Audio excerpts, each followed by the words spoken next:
Halo, assalamualaikum warahmatullahi wabarakatuh. Ada yang sering bikin pertanyaan gini, lebih milih cowok yang setia tapi nggak punya apa-apa, ada terus di situ, atau pilih cowok yang jauh dari kamu tapi kasih duit ke kamu? Well, ada yang bilang, ya saya lebih milih duit dong, biarin dia nggak ada deket saya nggak apa-apa.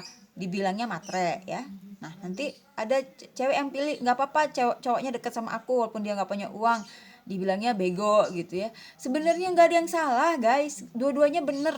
Jadi nggak boleh kita ngejudge orang, oh kamu matre, kamu gini. Enggak.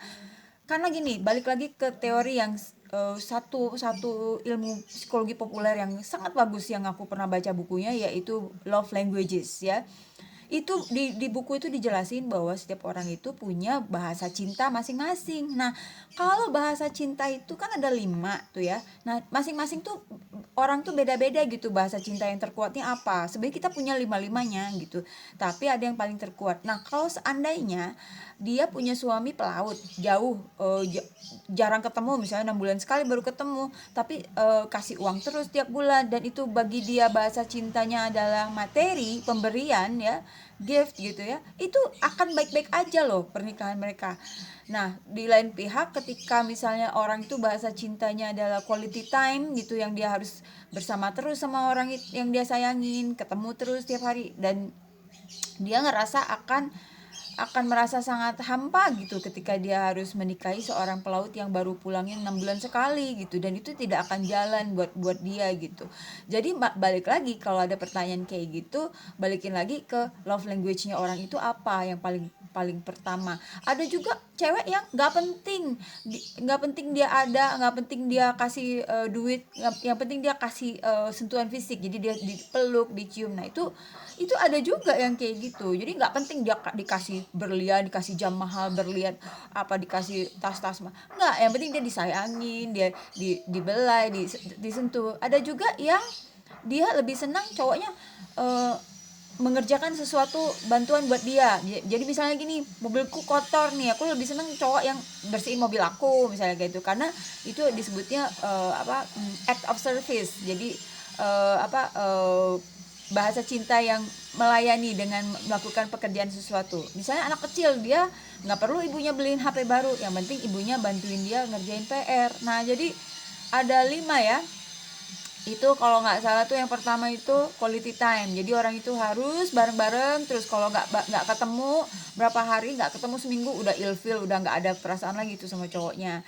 Yang kedua itu gift, jadi pemberian, jadi dia seneng diberi, dia dia seneng dikasih hadiah, walaupun itu cuma hadiahnya cuma kartu ucapan, atau misalnya ya dikasih makanan apa kayak gitu ya.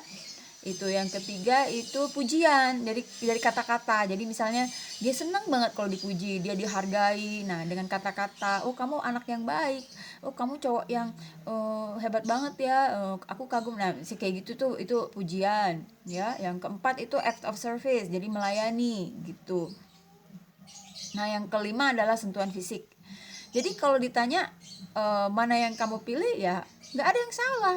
Setiap orang punya bahasa cinta yang berbeda-beda gitu. Jadi baca deh bukunya, itu bagus banget, dan ini bisa diaplikasiin ke pasangan, aplikasiin ke orang tua, diaplikasiin ke anak. Jadi anak ada juga yang dia nggak penting mamanya harus ada terus, misalnya kayak gitu, setiap dari pagi sampai malam ada terus mamanya. Kalau dia bahasa cintanya adalah misalnya ini pemberian, jadi dia lebih bahagia kalau diberi gitu. Mamanya kerja jadi wanita karir, pulang malam nggak masalah bagi dia. Ada juga anak yang kayak gitu, tapi ada juga anak yang merasa kehadiran ibunya lebih penting daripada HP baru yang dibeliin. Jadi sebagai orang tua harus jeli gitu, menilai, mengobservasi bahasa cinta anak kita apa, supaya cara mencintai kita nggak salah gitu. Cara mencintai itu juga sama pentingnya dengan siapa yang kamu cintai gitu. Whom you love is as important as how you love someone gitu. Itu dari Barbara De Angelis yang bilang gitu. Jadi cara kita mencintai juga penting, karena setiap orang kan punya cara mencintai yang berbeda-beda. Kalau aku lebih seneng dapet pasangan yang dia bareng-bareng sama aku, karena first love language aku adalah quality time. Jadi aku senang gitu kalau bareng-bareng sama temen, bareng-bareng sama pasangan aku gitu. Entah mau ngapain itu, pokoknya mau cuman jalan-jalan doang, itu cuma ke pasar doang, pokoknya seneng kalau bareng-bareng kayak gitu. Dan dia kalau bagi aku nggak banget deh kalau dia harus muji-muji, lebay-lebay kayak itu, persuasif kayak gitu enggak. Itu bahasa cinta aku yang terakhir adalah pujian. Yang kedua adalah gift.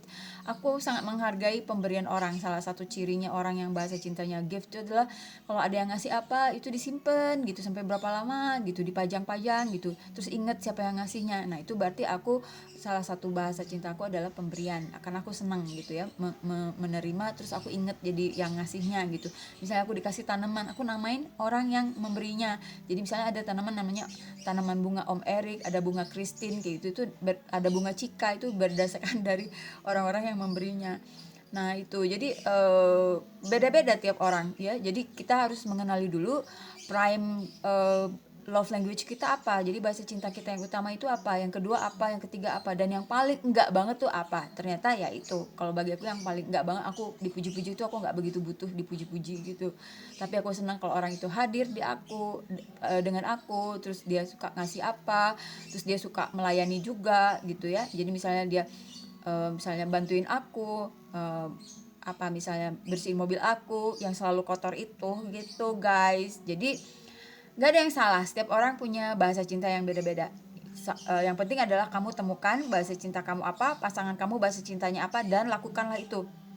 Jadi misalnya gini, kalau bahasa cinta pacar kamu adalah misalnya pujian, berarti kamu sering-sering puji dia. Tapi kalau misalnya bahasa cinta dia adalah quality time, nah hati-hati kalau LDR nih nggak akan jalan buat orang yang quality time-nya quality time ya, bahasa cintanya akan sulit bagi dia gitu loh.